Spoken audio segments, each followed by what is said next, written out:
Vamos voltar a falar a respeito da guerra na Ucrânia, porque com a recente vitória do Donald Trump, não só a Ucrânia, mas a Europa como um todo, a OTAN, todos ficaram apreensivos, né, com alerta ligado, podemos assim dizer, com os olhos arregalados, voltados para o Trump. Qual será, de fato, a nova postura do Trump? Se ele vai assumir tudo que disse durante a época da campanha, até os meses anteriores ali, e abandonar tudo de vez, abandonar a Ucrânia, abandonar a Europa, abandonar a OTAN. Todas essas promessas foram feitas. Tá? O Trump falou até em abandonar a OTAN se alguns países não arcarem com a porcentagem correta do PIB, não arcarem com as dívidas do seu país frente à OTAN.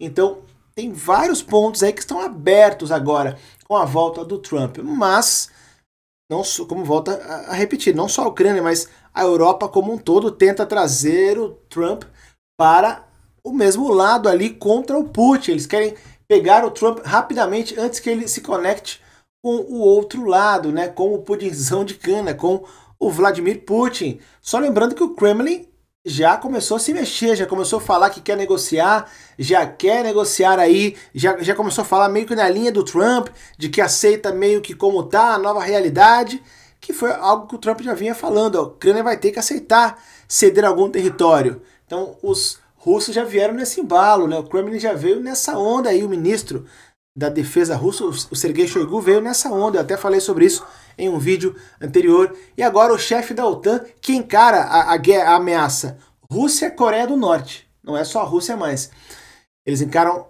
a ameaça Rússia, Coreia do Norte, o chefe da OTAN já quer se encontrar com o Trump agora mesmo, antes mesmo dele assumir nem nada, já querem se encontrar com o Trump para falar e discutir a ameaça Rússia, Coreia do Norte. Ou seja, todo mundo querendo pegar rapidamente o Donald Trump antes que deu o famoso 5 minutos nele, né? E ele converse com o Putin, de repente, enfim, já aceite logo que a Ucrânia ceda todo o leste ali, que já está nas mãos dos russos, que de fato é o que ele já falou que ele vai nessa linha. Então, todo mundo já está meio que tentando buscar o Trump primeiro, né?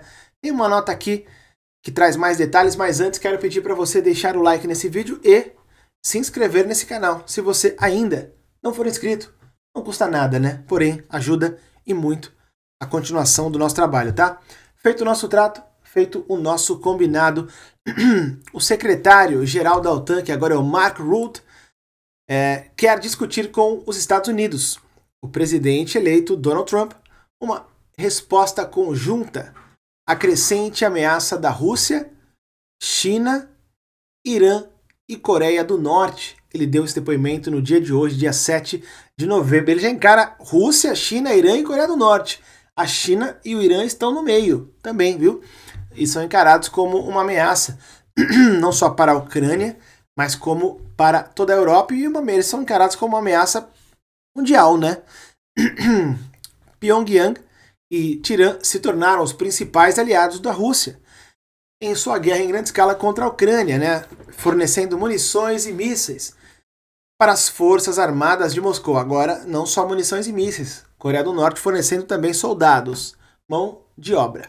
A China reivindicou neutralidade na guerra, né? Mas apoiou Moscou diante das sanções ocidentais, tornando-se sua principal fonte de bens de uso duplo que alimentam a indústria da defesa russa.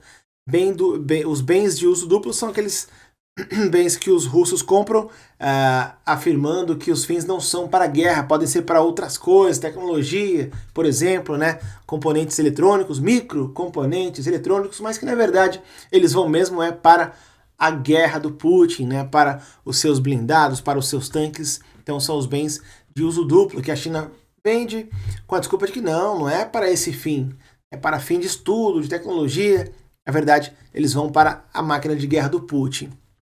E a Coreia do Norte, né, abertamente, desde sempre, apoiando Putin, fornecendo equipamento a princípio e agora fornecendo mão de obra. A Coreia do Norte também enviou cerca de 12 mil soldados, né, para se juntar à guerra contra a Ucrânia.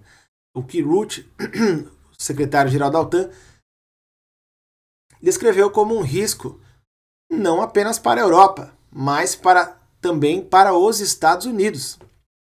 A Rússia está entregando a mais recente tecnologia para a Coreia do Norte, em troca de ajuda norte-coreana na guerra contra a Ucrânia.